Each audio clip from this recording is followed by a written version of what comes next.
I want to welcome each of you to our meeting tonight and thank you for coming. I feel like a preacher. Nobody's on the front row.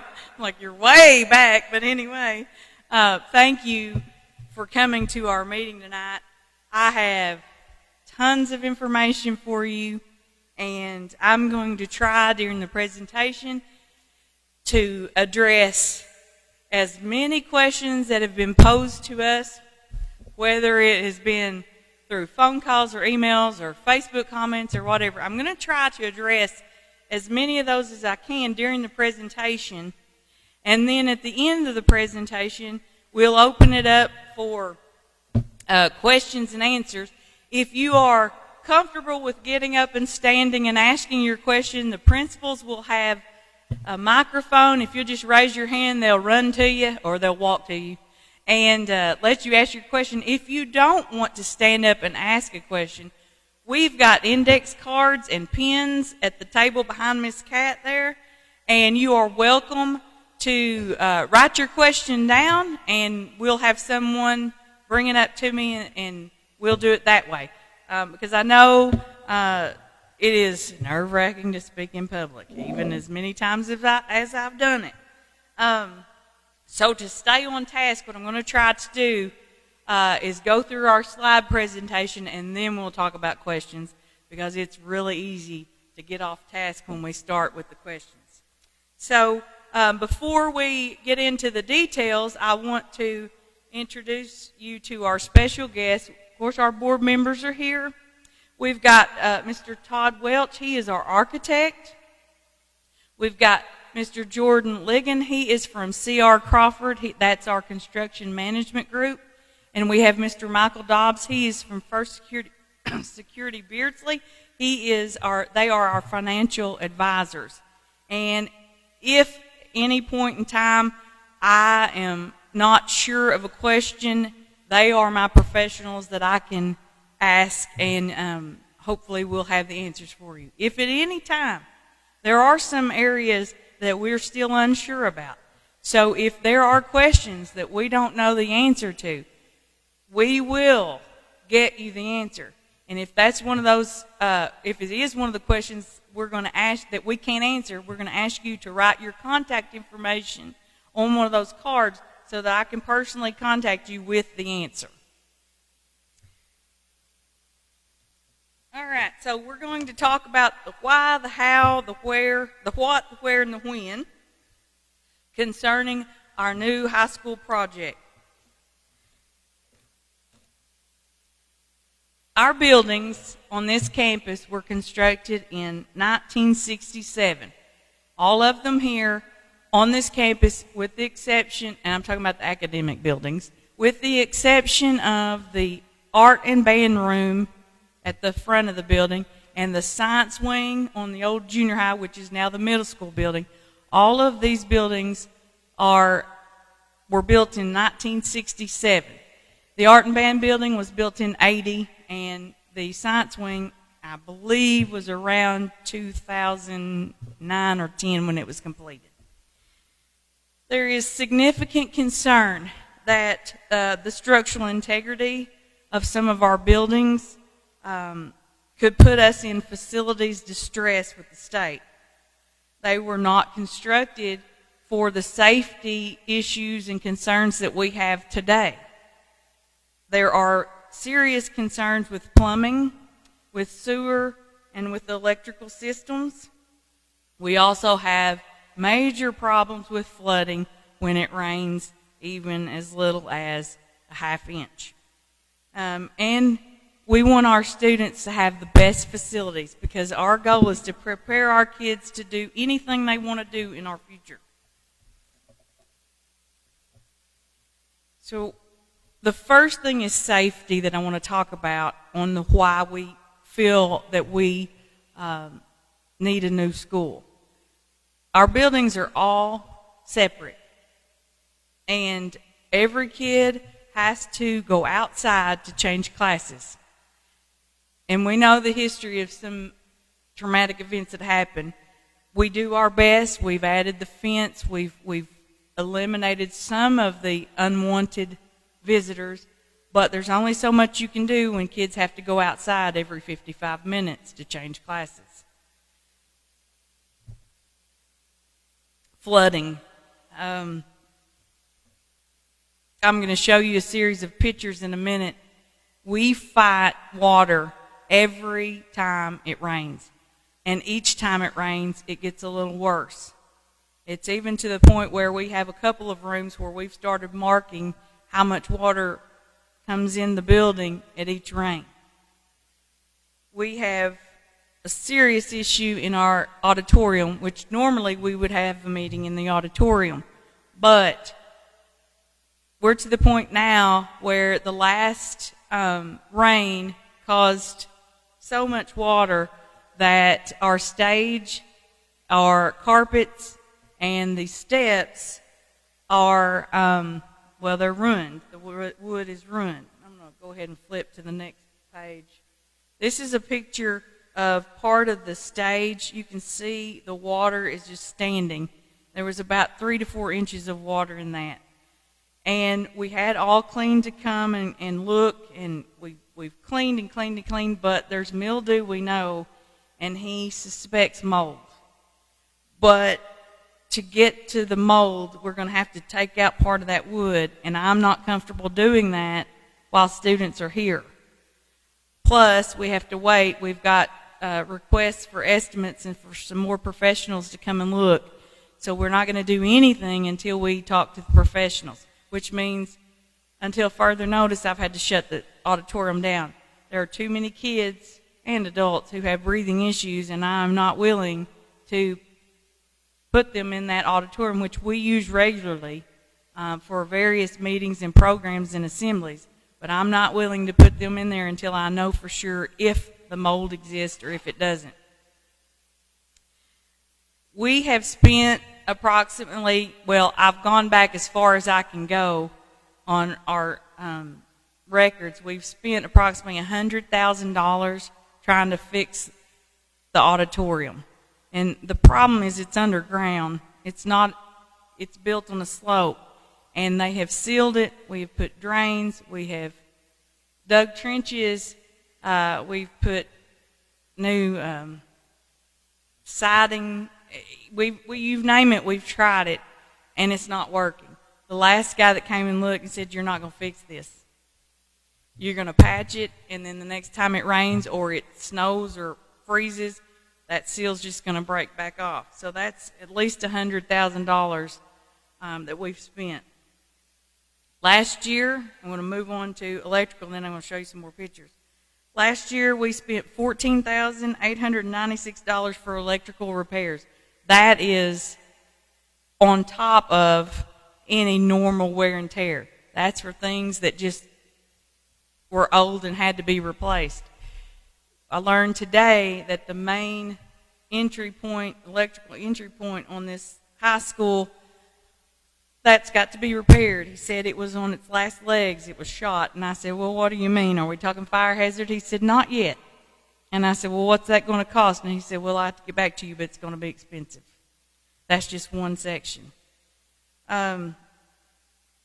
We spent, I'm sorry, I forgot my glasses here. We spent $8,200 to Roto-Rooter last year for sewer issues, and that is not... That does not include any that we do ourselves, and we do a lot of that ourselves, and the city has been wonderful to bring their truck and their manpower and help us with sewer problems. But every time it rains, we have sewer problems. Sometimes we have sewer problems when it doesn't rain. But it's old. Those systems were built in 1967. We spent $76,000 last year to plumbers. Now, granted, part of that $76,000 was a remodel of some high school and middle school bathrooms, but they were remodeled because they weren't working and we were having plumbing and sewer problems. So you can see that we've got some serious cost issues coming. We spent $181,000 last year for asbestos removal. We now have I believe, and Chad may have to help me out, I think we are almost completely free of asbestos tiles now. So that hopefully is not an expense we'll ever have to have again. $16,000 for HVAC repairs, and that's just parts because Mr. Mike Barker is on staff and he does all the labor. And then we spent $5,800 last year for painting sheetrock and repairing sheetrock that was ruined due to flooding issues. So you can see these are not normal everyday repairs. These are repairs strictly from the fact that our school buildings are old. This is another picture of the flooding in the auditorium. This is this sidewalk right here. And we have kids that have to walk through water every time it rains to go to class. This sidewalk leads from this middle school and this middle building to the weight football practice facility and to the agri. This is our courtyard. You can see there's several inches of water there. That's what kids walk through. And the question was raised to me, well, why don't you raise the sidewalks? Well, when we raise the sidewalks, because we tried that, we raise the sidewalks, the water runs in the hallways, which does sometimes anyway. This is a typical picture of a classroom corner. You can see the mop heads right there at the corner of the foundation and the wall. Anytime it rains, we have about 3 to 4 classrooms in the high school wing and 5 to 7 classrooms in the middle school wing. That water seeps between the foundation and the wall, and we do our best to keep it mopped up.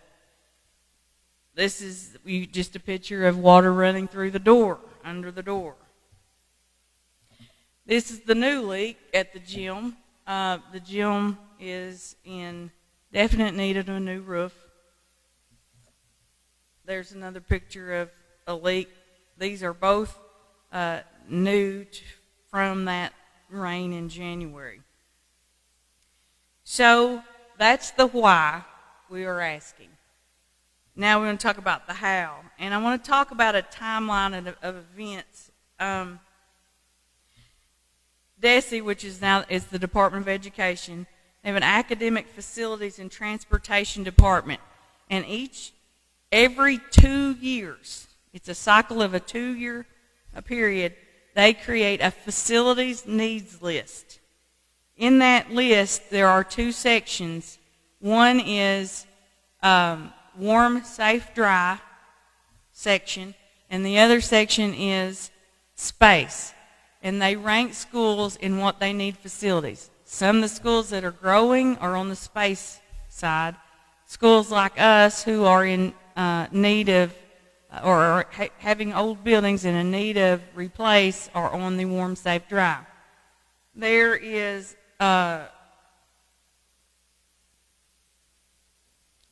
list. The list includes 982 schools. Schools can petition the state to partner and ask them to help fund their building projects. There is a formula that they use to rank schools. Age of property, age of buildings is one of the criteria. All kinds of others, and there's a formula that I can't tell you what it is, but we could find out, I guess, if we needed to. So funding is based on several factors. Basically, your rank, where you rank on the list of schools that need assistance, and your wealth index, which is related to your poverty. Of those 982 schools, Corning was 39th on the warm, safe, dry list on the previous cycle. That's the top 3%, or you could say the worst 3% of facilities in the state. And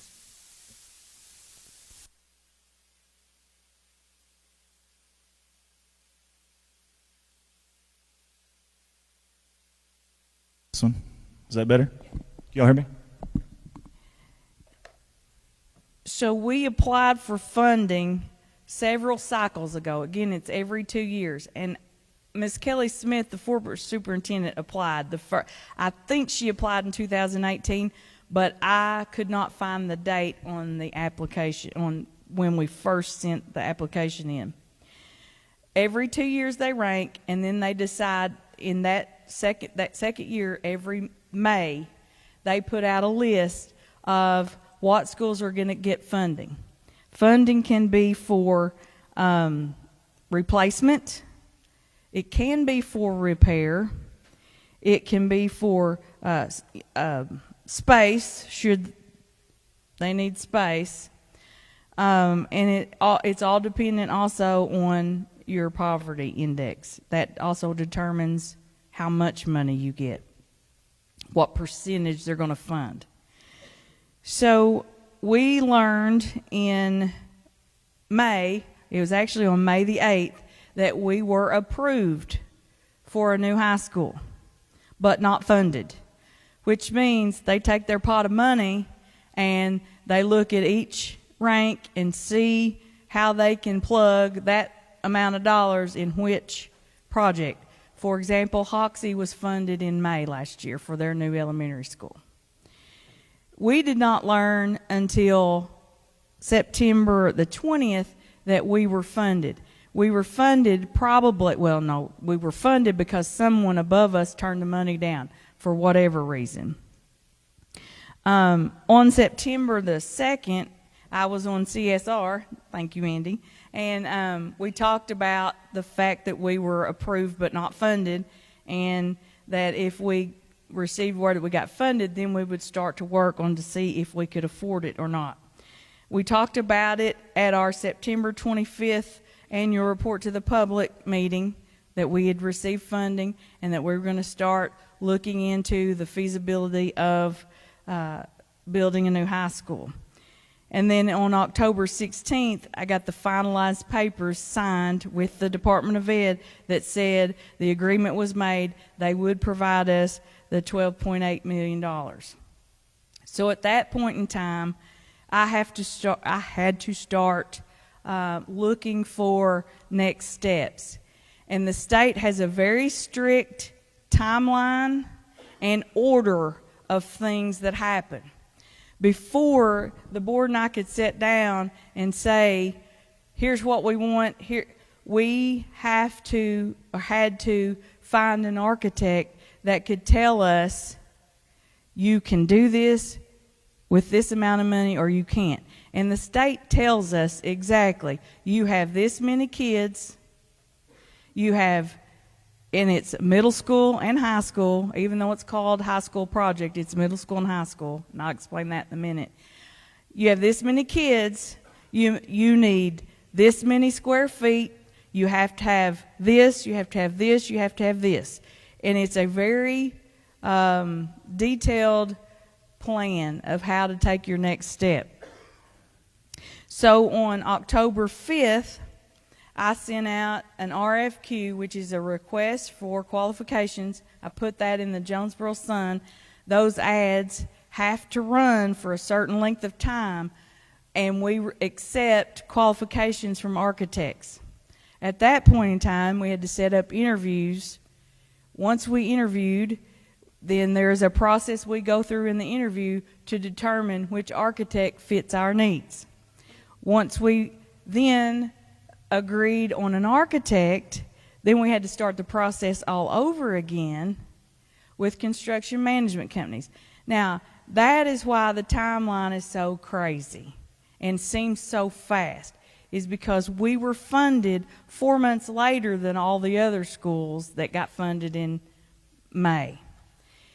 And this is an anomaly year because it is a presidential election year. Normally, our elections are in the spring for school elections, and they are in May. But because it's a presidential primary, it moves it to March. So my deadline to put anything on the ballot bumps up, and the deadline to put a request for a millage increase had to be turned in by December 7th. When you couple that deadline with the fact that we had to send out RFQs and we have to have them in the paper for 2 weeks, and then you can see how it quickly piled up, and it's bang, bang, bang. That's why it seems so quick. But really, we have been working on this since September. On November 2nd, we reviewed the architects, and November 9th, we did interviews. November 13th, we selected Brackett Krennerich, and Mr. Todd Welch joined us. That's when he started sitting down with us and looked at what the state says we need, what the state tells us it's going to cost, what we thought we needed, and he helped us determine if we could make that happen with that budget. So then we start over with the construction management team, and then Christmas and Thanksgiving got in the way. So then here we are. We've done, and I want to say I really appreciate Ms. Pam Lowe and the Cougar, because she has helped me get the word out tremendously. She wrote a wonderful article on December 13th. We did put the ballot public notice in the Cougar on the 13th of December. On the 19th of January, we conducted construction management interviews. And then on January 22nd, during the board meeting, we selected C.R. Crawford as our construction management company. I do want to make a mention here. I told you I would answer some questions and comments that have been brought to our attention. We've done nothing in secret. All board meetings are open. All board minutes are published in the paper. Ms. Lowe gives me a weekly article that I get to write, and I plan on using that in the next steps. Should the millage pass, I will use that article every week in the Cougar to give updates on the progress of our project. There are some that question why we haven't put things on Facebook. First and foremost, by law, when we put things out for public, the law still states we put it in the paper. It also says we post some things on our website. We don't get a lot of website traffic, so we try to do everything in the paper. So I encourage you, if you want to keep up with the goings on, I'm plugging the Cougar. So anyway, get to where we are now. We have these 4 community meetings coming up to tell you what's going on and to inform you of why it's on the ballot.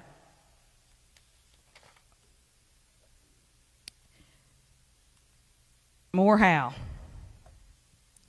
We are receiving, did I skip? There we go. All right. We are receiving $12.8 million, and I know the paper said 12.7 because that's what I gave her. The figures they've adjusted some things for us. So this is the total amount we're getting from the state.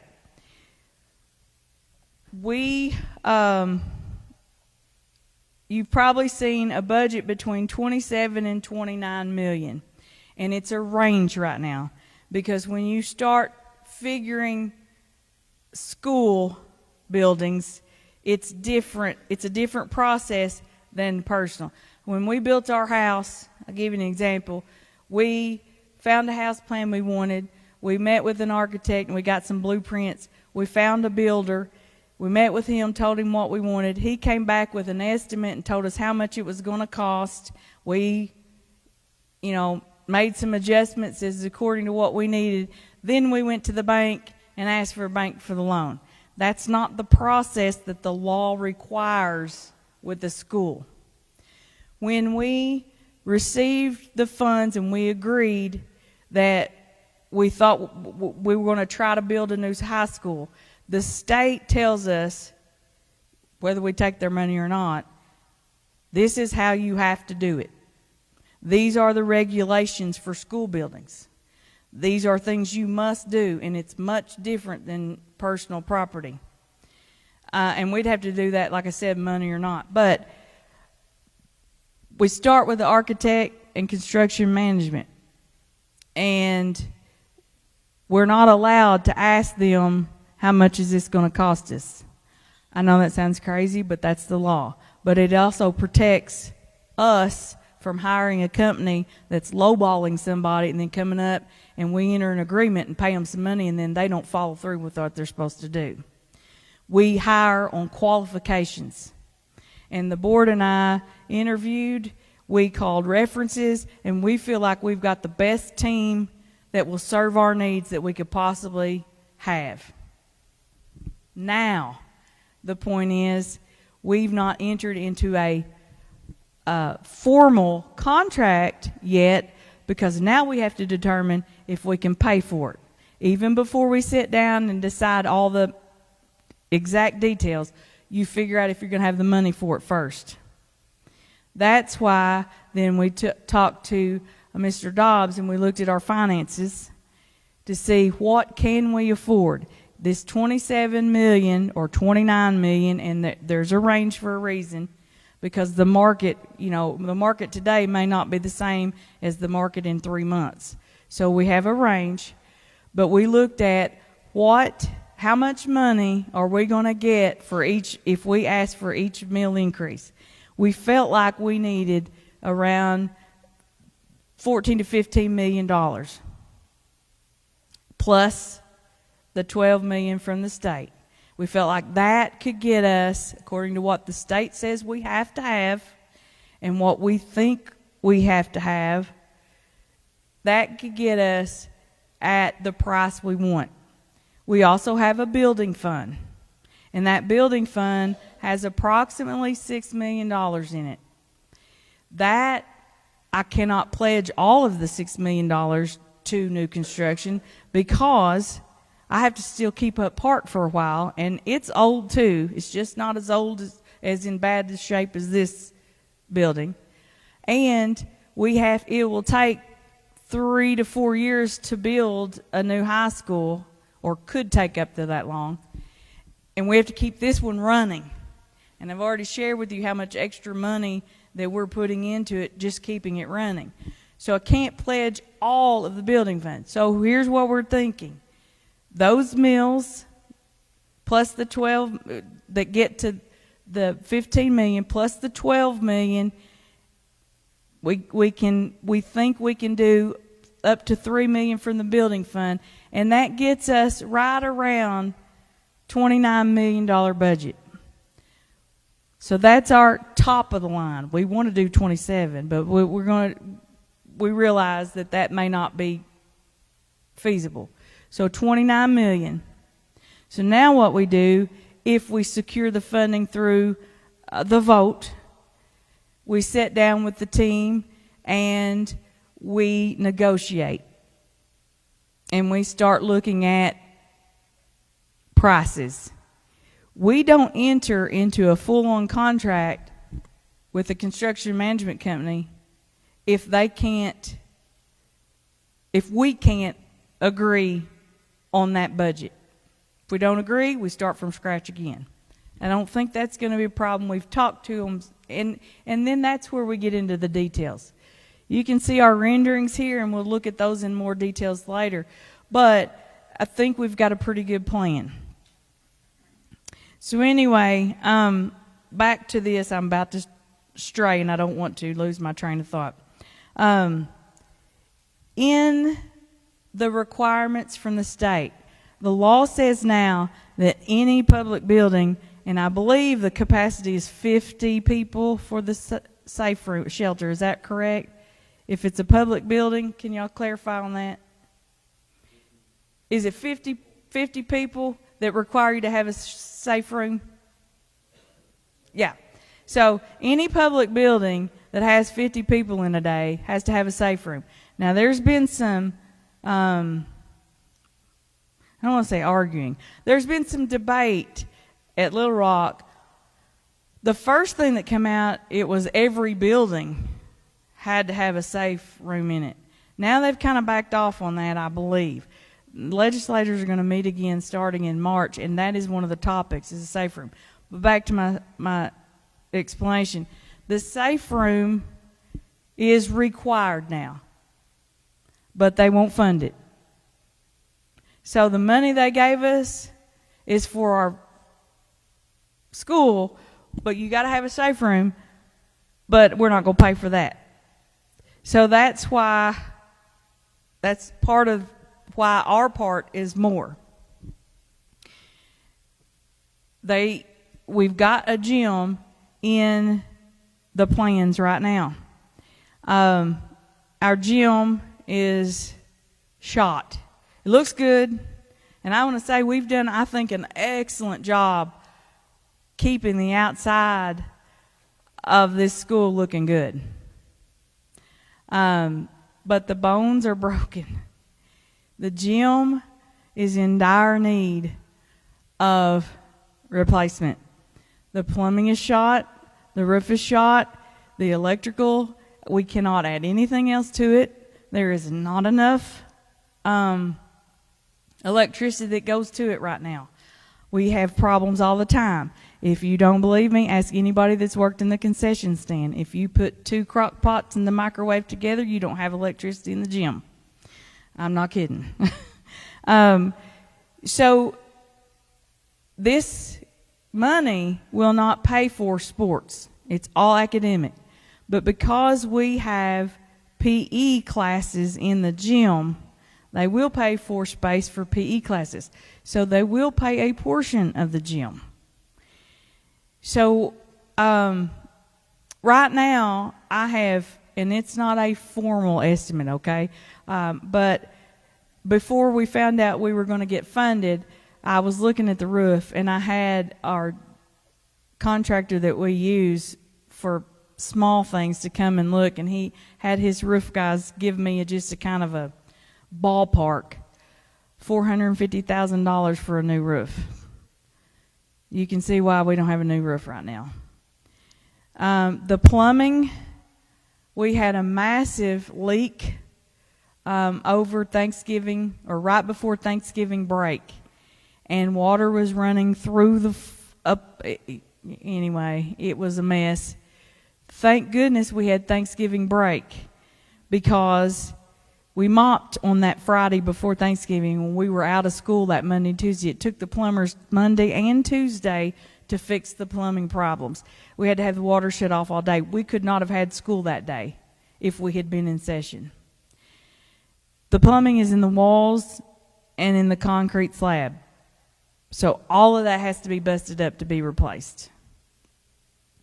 And I haven't even attempted to look and ask about an estimate on the electricity yet, because all that will come if the millage doesn't pass. We're going to have to fix or patch the gym. So there are parts of the project that the state is not going to fund, that's going to come out of our pocket. So that's why we're asking for the $5 million increase to cover those parts that the state's not going to cover. The other building they're not going to cover is the art and band building. And it's one of the worst, but it was built in 1980, so it didn't meet the cutoff for needing replaced. And then the science wing. And the science wing is one of those areas, should the millage pass, the science wing is one of those areas that we will talk about. What we would like to do is to tear down the art and band building and also build another science center in the new school. Leave the science wing, because it's a good building, and turn it into administrative offices, professional development department, several offices Now, we won't do that if that's going to raise the cost of building the school above our budget. The last thing that will be included as a rebuild, if this millage passes, will be the administrative office. That's going to be if we can afford it and everything else is done, because the classrooms and the kids' space comes first. Is that administrative office that we work in every day tip-top shape? Nope. We have to, when Tara wants to print checks, we have to turn off and unplug and not run things in that office to print checks. I'm not kidding. The electrical grid is shot in every building. But we will do that if that means we can afford the rest. The art and band building, they need a new place. And so I really want that to be part of this. And we are, like I said, we are going to, if this passes, negotiate all that, give and take, until we come upon agreement. When we are talking to our team and we're looking at plans, before we sign a contract to go on with the building, we will know to the penny what it's going to cost. The only way it'll go over that is if we change our minds. And I'm not going to, or some unforeseen circumstance that's beyond our control, which, you know, we hope we don't have. But anyway, once we sign that contract, it is upon them to make sure that the building is built within that price range. Let's see. We have 18 months from the time that we got funding to a signed contract date, which means it's March the 20th of 25. Used to, when you had school elections, you could have, let's say we had this election, the millage didn't pass, we wanted to ask for it again, we could wait so many days, ask again. Cannot do that anymore. You get one school election per year. The problem, and why we decided to do it this year, which is the worst of all years because it's a presidential primary, is because we don't have time for another school election before this deadline, because next year's spring election will be in May. So then we will have missed this deadline. If we miss this deadline, that $12.8 million goes back to the state. There is no guarantee at all, if we give that money back, that we'll ever see it again. So we wait a couple years. They come in and say, you've got to have a school, you got to pass a millage to get it. We won't get any state money, and the whole $29 million will be on us. That is why we're asking for a millage on a presidential primary election. Not a good idea, but it's where, if we want to use that money from the state, it's when we have to ask.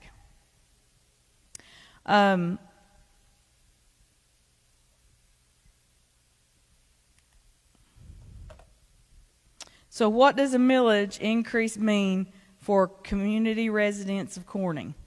The additional 5 mills will put the millage rate for Corning schools at 36.5 mills.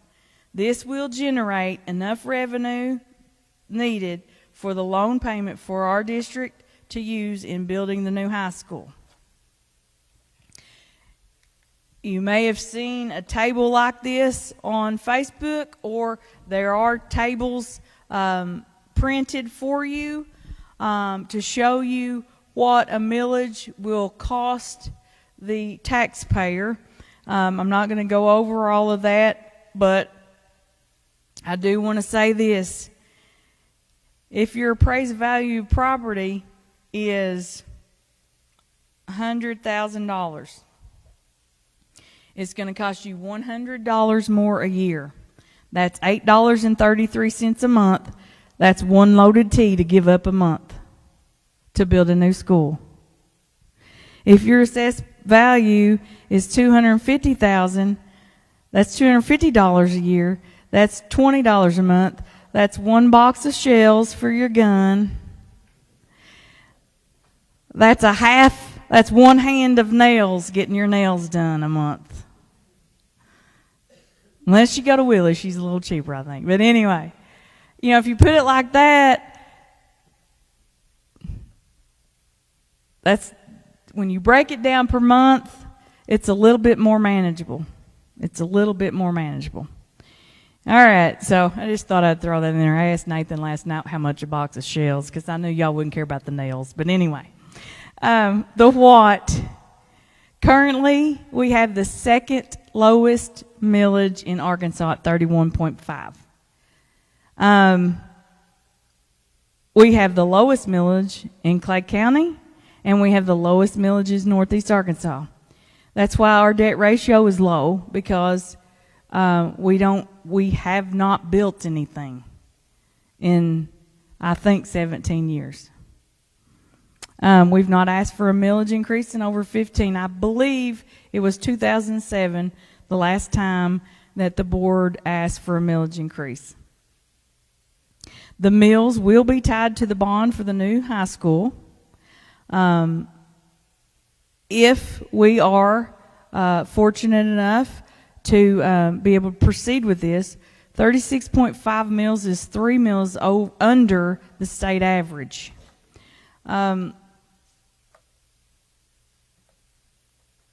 There is a direct relationship to schools that have higher millage and the condition of their buildings. Most of them have a higher millage because they have built, and we have not. But we've been trying to make this last as long, so we didn't have to ask for a raise. But now it's to the point where we're in dire need. The where. Current plans are to build the new high school, and I have an asterisk by this. Current plans are to build the high school back here near the baseball field, the Agri building. We have the flooding issue, so they have taken soil samples and they've surveyed some things, and we're waiting on that. That will determine exactly where on this property we're going to build. We're going to build on this property, for one thing, because that saves us, and we can use that money we would have purchased land for to put into the building. But I still think it's the best place. We have been assured that flooding won't be an issue because new buildings and new technology will ensure that it's not. I still think it's better if you can put your high school and your middle school near your athletic facilities. Our athletic facilities are here. It would be very inconvenient, to say the least, if we were clear across town and our kids had to get on a bus twice a day to have athletic practice here.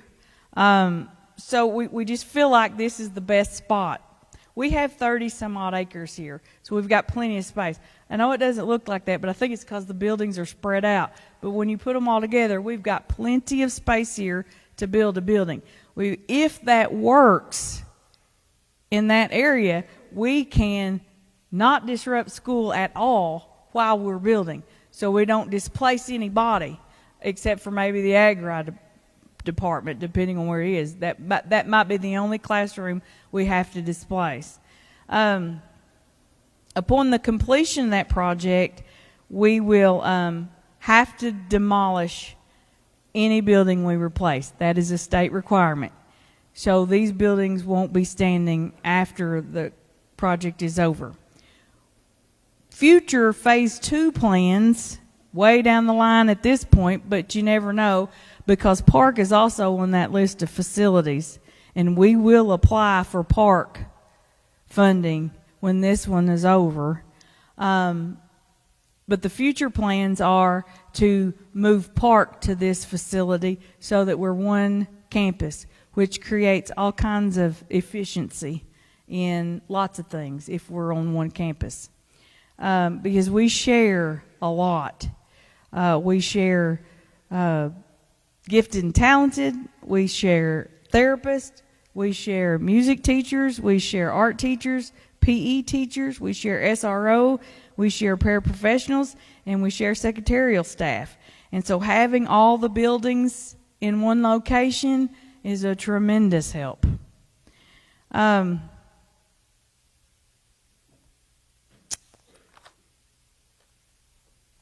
So when? Am I on when there? Yeah. Okay. Voting will take place on March the 5th. It's going to be at the Corning Community Center. Early voting will be available from February 20th to March 4th. You can also request an absentee ballot. I had sent in a request to find where the Randolph County voters will vote, Biggers and Reno, and I did not get that answer yet. She's still working on it. Anyway, she told me she would let me know. By the Reno meeting, I'll know. So let's get to the good part. Here is our rendering.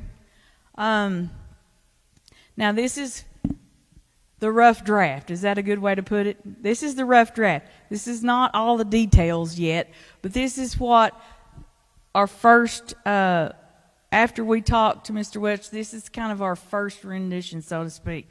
I really like the entrance. If you notice, it's all one cohesive building. Of course, middle school and high school will still be separated. That's still going to be. It will be middle school, high school. This is called the high school project, not because it's one school, it's because it's one campus. The state recognizes this physically as one campus, but every other way it's two campuses or two schools. The gym, let's see if I can, that's the wrong side. Here's the front. The gym is in the rear. But what I like about that is that the gym is connected to the school, so kids never have to go outside. There's the side view of the front. You can see the gym is here. I don't know if I've got, the gym is here. It's all connected. Kids never have to go outside. That's such a safety improvement. And then visitors, though, never have to go in the school. They can come through the visitor entrance. Lots of schools are doing that now. It's a little bit, it's a lot safer, but I think it's probably more economical as well. Like I said, this is our first draft. Some things may change. All that depends on our next steps and the voters. There's from the top. Now, you ask, where's this road and all that? That's just pretty because we still don't know, depending on the soil, where that will be. Now, one other thing, and before we get to questions and before I actually open it up, let me go back for a minute.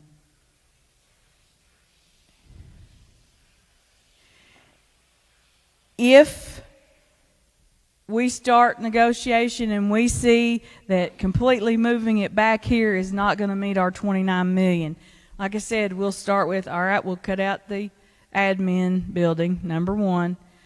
We will look at keeping our science wing. And so if they have to build on top of this, and it amazes me, and you may have questions about this in a minute, and Jordan can answer that. They can build while we're still having school. That's going to be moving some people around, and teachers probably not going to be that happy about it, but they can assure us it's safe, and kids will never interact with construction workers. It's a puzzle. I'm going to say a puzzle piece we'll have to figure. But what we hope to do is be able to do it away so we don't have to mess with that. All right. So, board, is there anything I've forgotten before we open it up for questions? Okay. So, Tuesday, March 5th at the Corning Community Center. And at this point, I will open it up to questions. If you will just raise your hand, Mr. Hampton or Mr. Fisher, somebody will. I'm going to put it back on the pictures because I thought it looked good. They'll be glad to give you a microphone.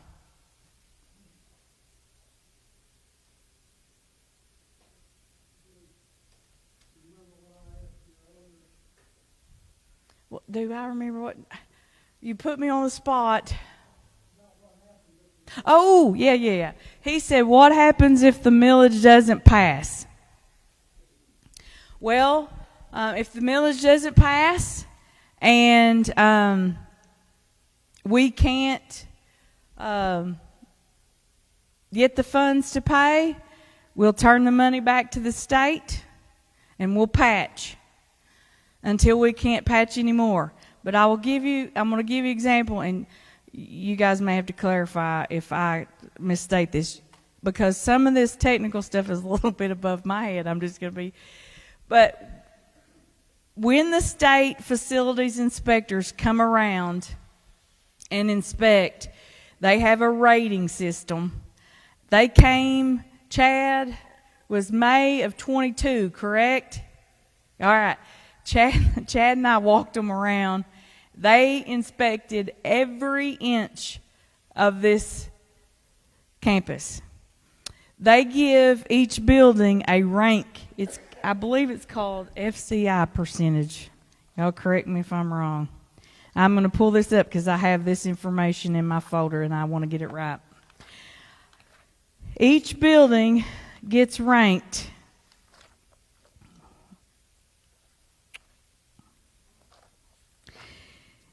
The facilities guy that Chad talked to last week, he asked, at what point does the state start talking about shutting a building down? And he said if it gets to 63%. Is that correct, Chad? 65%. And here I am talking and I'm not finding it. But give me just a minute. Okay. All right.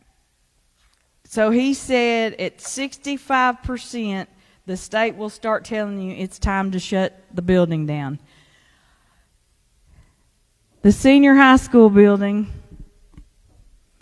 its FCI is 81.9. This building, the cafeteria, is 67.60, and that was before the last flooding incident. The gymnasium is 82.2. The middle school original structure, that's not counting the science wing, is 90.6. That's the one I told you we had about 7 classrooms that flood every time it rains. The Agri greenhouse is 80.4. And the music band is 55, but it was in an 80, so that's why it's low. And then the science wing was 9. So you can see what condition these buildings are. He couldn't exactly tell us when they would say you can't use this building anymore, but we do know the cutoff is 65. And they haven't cut us off yet because they did that and then they awarded us money and said, here's the money. If you take it, if you build, you have to demolish because you can't. Replacement is not an option. It's too bad. So if it doesn't pass, we patch until they make us. Here's what I think, and this is Jennifer's assumption. I'm going to get dangerous in assuming. Because I know a lot of the chatter on Facebook has been about consolidation. And we can't guess. There's no way to know what they're going to decide in Little Rock any given session.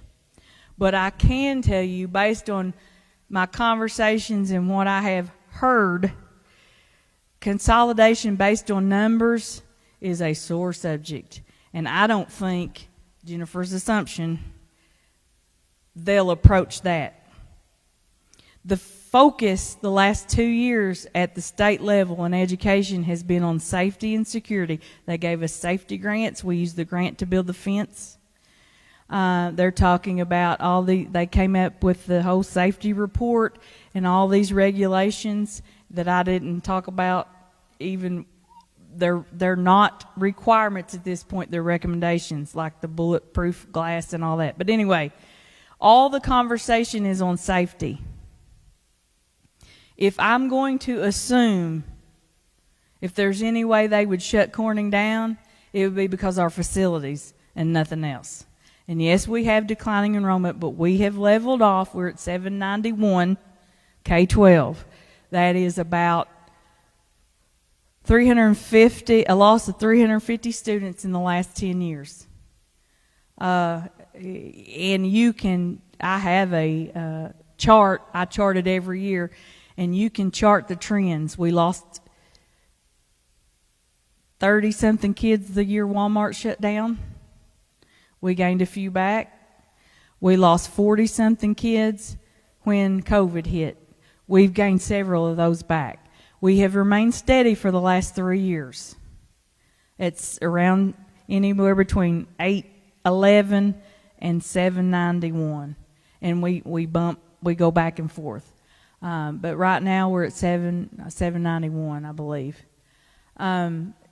So I don't see them shutting us down for numbers. Another reason I don't see is because we are in good fiscal shape. We run one of the most efficient schools in the state of Arkansas. So economically we're good right now. Now, again, they changed some laws. There's no way to know that. Any other questions?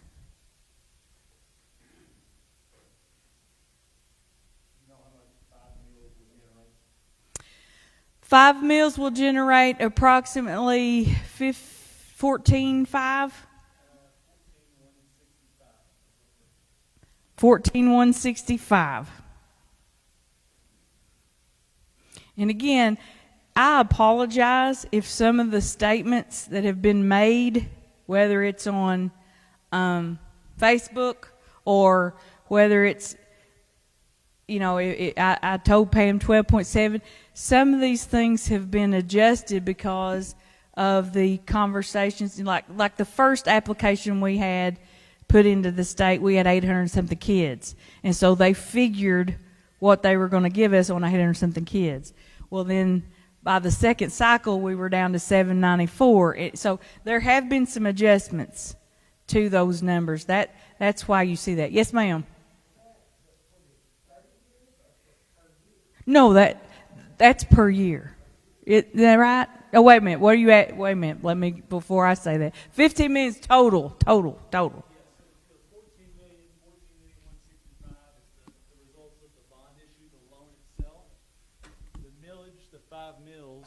Thank you. The 5 mills support the payment on that bond. So it's essentially like if you were to borrow money for a home, you get that money up front, and then you make a mortgage payment on that. So the millage supports the payment. It brings in enough revenue every year to support that estimated payment. The school district will get that $14,165,000 up front in the form of a loan to fund the school project. I want to make a clarification. I told you, I said 39. We were 39th on the list of worst, but we're 12th on the funding. Because the 39 includes the the warm, safe, dry, and the space. So we were 12th in line for funding. I believe that's. And that list adjusts depending on projects. And by the way, we were third. North Little Rock got an astronomical amount of money. Hoxie got $14 million. Corning got $12 million. Everybody else got more along the lines of $1 million or $600,000. So the state is giving us a lot of money.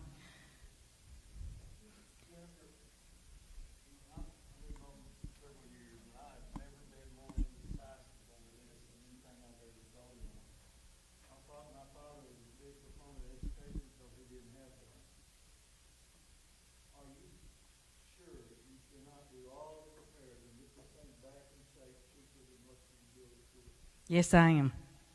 Yes, I am.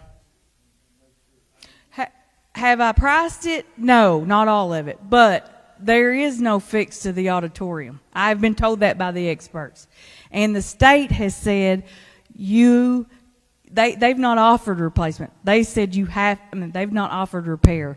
They've offered replace. We are so high on that score, they're saying you got to replace your buildings.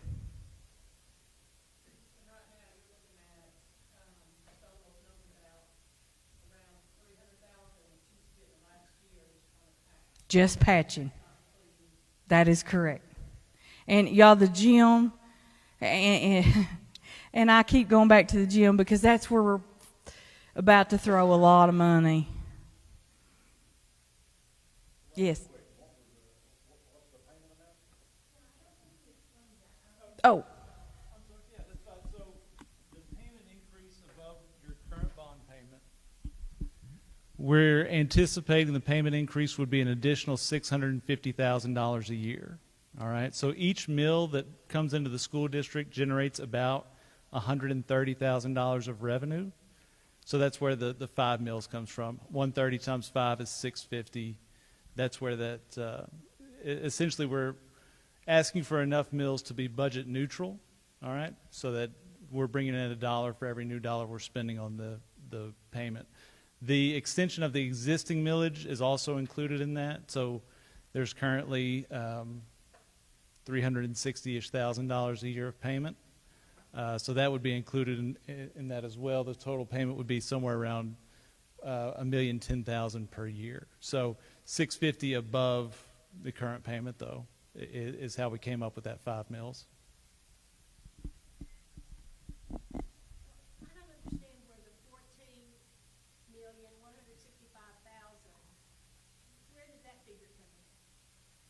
Right, so that is the bond issue. So, and I probably haven't done a good job explaining this up front. So we're really voting on 2 things on the ballot. You're voting for a bond issue and a millage, all right? And we kind of use those interchangeably sometimes when we're talking about what we're voting on. We're voting on a bond or we're voting on a millage. Really, we're voting on both of those. So a bond issue is a loan. The loan is going to generate $14,165,000. All right, so we're borrowing that up front. The payments on that loan would be $650,000 per year above what your current payments are. And in order to support that, we would need to ask 5 mills worth of revenue to cover that payment. My son-in-law has a degree in construction management, and I said to him, I said, is there thinking, because it does look good. Jennifer, y'all have done a beautiful job. It doesn't look as bad as it sounds. And he said, no, you cannot go in and replace all that wiring and all that. He said, it costs more to do that than to tear it down and start over. And that's why the state gave us the money, or is willing to give us the money. They haven't given it to us yet. And it will be in the form of reimbursement. They won't say, here's your check for $12.8 million. Until we got that in the zone. It will be a reimbursement. It will be, we spent this much, we send it in, they reimburse us. Okay, so when we vote, there are 2 issues. There's going to be a bond we're going to have to vote for. It's all rolled into one question. So essentially, with school ballots and school votes, we get one question a year, one time a year, but it's all kind of rolled into that same question. I do have copies of the ballot wording if anybody wants to look at that. You know, I'm retired. I don't have any kids that live here. All my have nieces and nephews and all that, but I know that Corey's going to hurt when that interstate slips by, but if we have a good school, and as close as we can be to that interstate, and as close as we are to the railroad, maybe something will come in. I don't know what, but I'm just hoping for that. You know, go ahead. I'll say my comment. I was talking with Grayson Bigger about the interstate, and I was telling her about how people in Corning have the impression that it's going to bypass us and it's going to hurt us. And she said, but Pam, it's not. It's going to help Corning. And so I've asked her to write an op-ed about it. In a couple of weeks, she's going to explain how that interstate is going to help Corning. But to me, this issue is much bigger than just the future of our students. We're talking about the future of Corning. If you consolidate, we know what's going to happen to Corning. This is our biggest employer. I mean, to me, there's no question. And I'm going to take my editor hat off because I'm supposed to be impartial, but I think y'all know me well enough to know how I feel about education, period, but how I feel about Corning. And to me, the consolidation question is ridiculous. I mean, if we're going to consolidate, bring them here, but we can't do it if we don't have the facilities. They won't even think about it. So, I mean, that's my 2 cents as a citizen. Yes.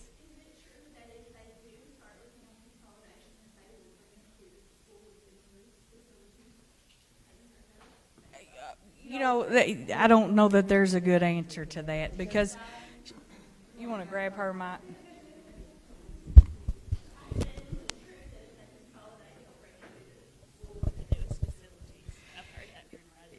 You know, I think she's wanting to know if consolidation happens, who gets the school.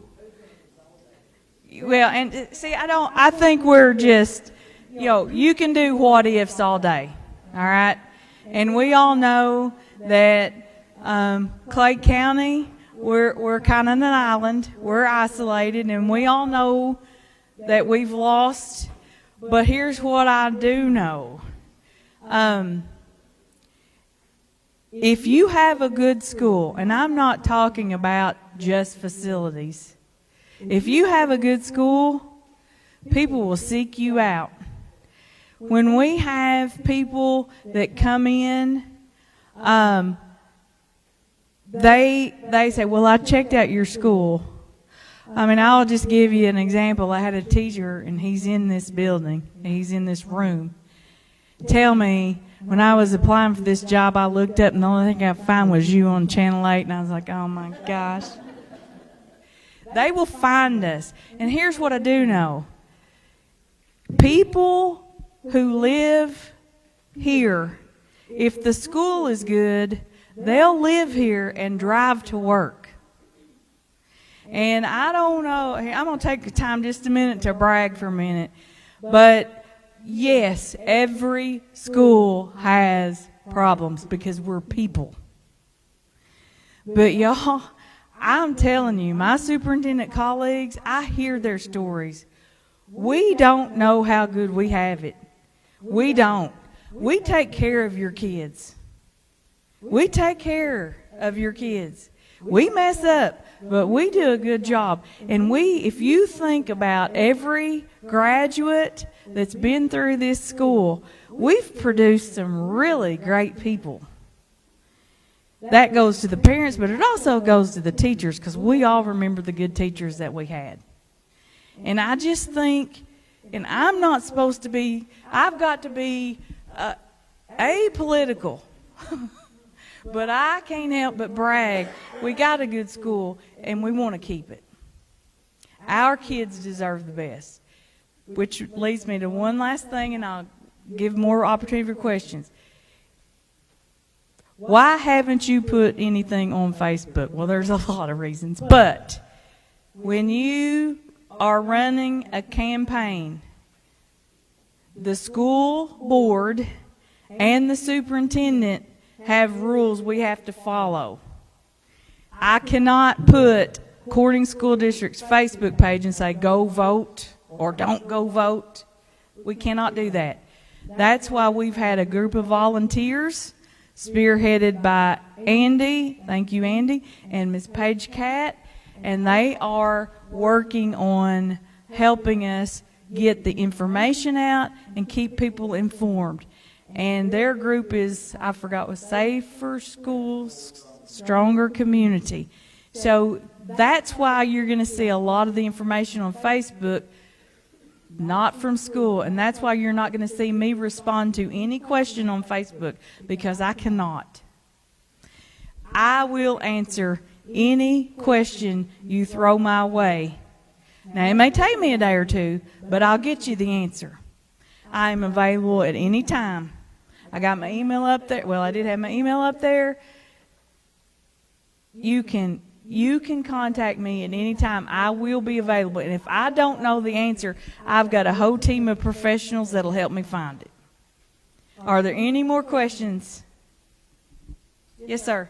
If it didn't pass and we were to lose the school, would we not be assigned to a new millage rate? We would. That's a good question. Thank you for asking that, because there was some people on Facebook saying, well, let's just consolidate. If we were to consolidate for whatever reason, we would pay the millage tax of whatever school we would go into, which means since we're the second lowest in the state, our millage is going to increase.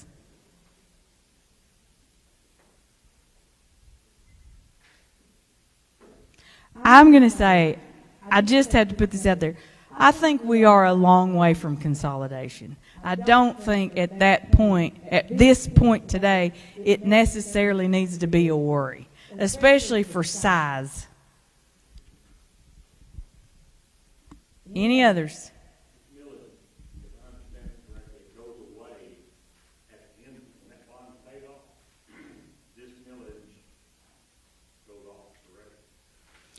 Unless the voters change it.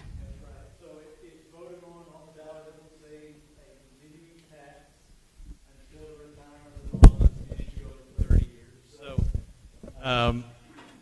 it is a 30-year maximum from 2024, so it would pay off no later than 2054, 30 years from now.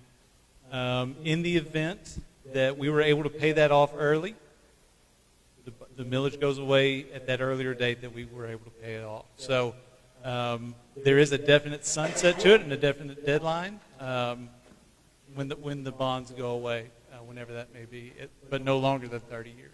Are those bonds callable in, say, 15 years? Do you have to adjust the interest rate, or is the interest rate fixed for the full 30? So the interest rate is fixed for the full 30, with the exception that we can come back and refinance at a lower rate if we meet savings criteria that the state sets out, which is either $100,000 in principal and interest savings or 5% of the remaining payments. Interest rates right now are fairly high compared to recent history. Back in 20 and 21, they were less than half of what they are now. We're kind of at a rate that we really hadn't seen since 2010, 2011, 2012, something like that. So I think we're fairly high. We would probably refinance at some point, but with that refinance, unless we get voter approval to extend, we couldn't extend past the term of the bond. We could only do that for savings and keep everything at the same length that the voters approved. So the only way to actually extend that term at any point would be voter approval. It would take a vote. So I would say today, if we were to put that out for bid, we'd be somewhere in the 425 to 450 range. When we started this process at the end of last year, we were using a 5% kind of as a general guide.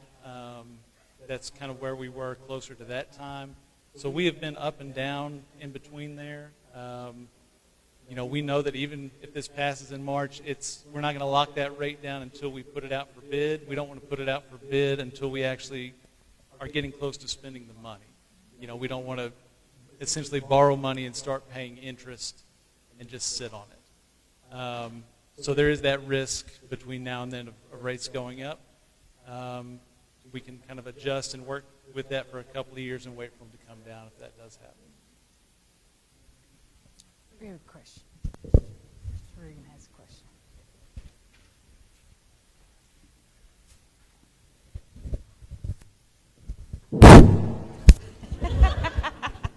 That. I don't particularly have a question. I did want to make a comment, though. I think y'all have really laid this out well. I have a few questions, but I'm not going to bring them up tonight because my store manager is on your board, and I'll take it up with him at lunch probably one day next week. But I did want to say that I really think y'all planned this out well. but I'll pass those questions on to him. Thank you very much. Thank you. You're in trouble.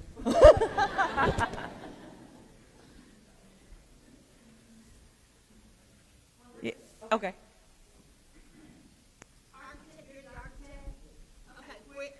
I don't need that. Wherever the gym is, make sure that the grandparents, somebody can drive up and let them out so they don't have to walk like they do here. You know, that, believe it or not, that is actually one of the top things on our list is parking and traffic flow. Again, this, you know, I'm sure in 1967 this was the top of the line. I'm sure it was, and it was, but traffic is different now. People drive different now. Traffic flow here is terrible. We will be the first to admit it scares me to death every morning.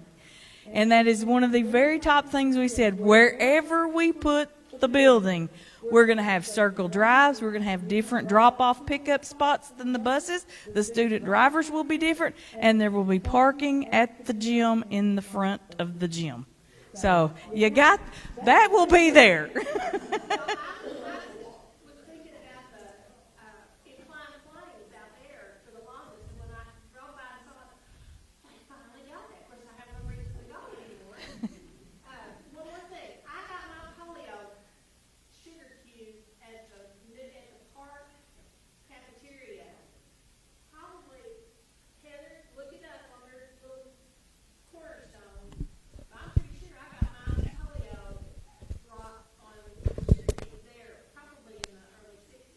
Yeah, Park is older than high school, but it has had a lot of more remodeling. And, you know, they enclosed the spaces, 20-something years ago? They enclosed the hallways. And so it's had improvements to keep it. I believe it's, sorry, my throat's getting out of it. I believe Park was like number, Heather, 300. They're way down, I mean, because of the improvements. But I'm not forgetting Park. Eventually, I would like to get them moved over here. And I think that's just, it just works better if we can have it in one space. Anybody else? If you have not felt comfortable having a question, we have index cards here. Write your question down, please, and put your name and contact information. I will personally see that you get an answer, and if it's a question that I think others will know or will want to know, I will send it to Andy so that he can put it on their Facebook page with the answer. You will start seeing more FAQs come out on social media, and Miss Pam and I are going to be working together to make sure all the information. I apologize. I do want to say this before we leave. I don't want anybody to think we've tried to hide anything. We have been as transparent as we could possibly be, but I have always been of the opinion you don't call community meetings until you know the answers. Because if you get up and say, well, I don't know that, I don't know, then you look incompetent, and I don't want to do that. Yes, sir.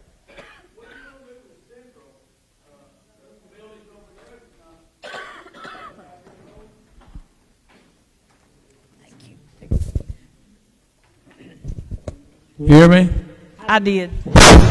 Give me just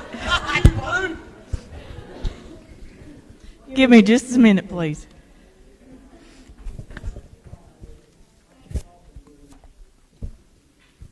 You know, I wasn't the superintendent when the Central moved over here, but I do know the old part of Central is in pretty rough shape, and it was unsafe. We have left it as a storage spot, in our technology department houses several things there. Right now, we don't have any plans for Central today. A lot of that, there probably won't be any decisions made until we figure out if the millage passes and if we need to move people around. We don't have any plans right now for Central. That's the best answer I can give you because we don't right now.